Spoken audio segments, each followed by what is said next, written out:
Taylor Charean Williams coming to you from Cowboys Complex. Cowboys are practicing today.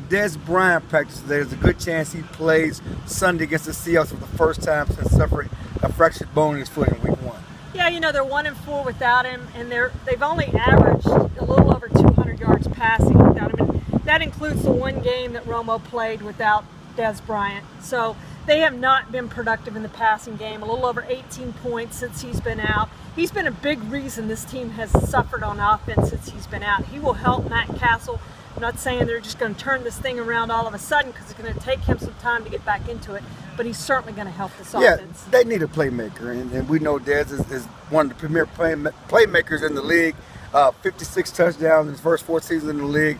They need a game-breaking playmaker to make things easier for the quarterback, but also make things easier for the ground game. And talking about the ground game, is going to start this week for the Cowboys. He earned that job. He had 31 touches, including 29 rushes for 152 yards. His most productive game in a really long time. They like what they saw. I think the main thing you worry about with him is getting him too much work and getting him hurt. That's kind of been his history, although he did play in all 16 games last season. He just didn't get back. Yeah, the question is, can he stay healthy? You like the burst. You like the way he ran tough. And it's, the funny thing, the Cowboys came into the season with this running back by committee, and he kind of got carries piecemeal.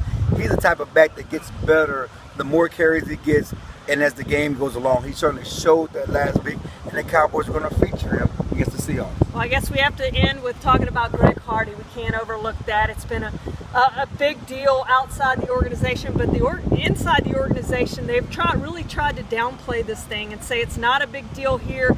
We support Greg Hardy, and they've even talked about a contract extension for Greg Hardy. You know, I think that's them trying to keep the carrot out there for Greg Hardy. There's no way they're, at this point, after 2 games, they're going to give him a contract extension. But they're putting that in his mind that, hey, if you keep playing well and you watch what you do off the field and watch what you say, that's out there for you. Greg Hardy, by all accounts, likes it in Dallas. He wants to stay here. Certainly, he wants an opportunity to get some of the money back that he lost last year and find a home. So that's just keep putting that carrot out there. They're not giving him a contract extension right now.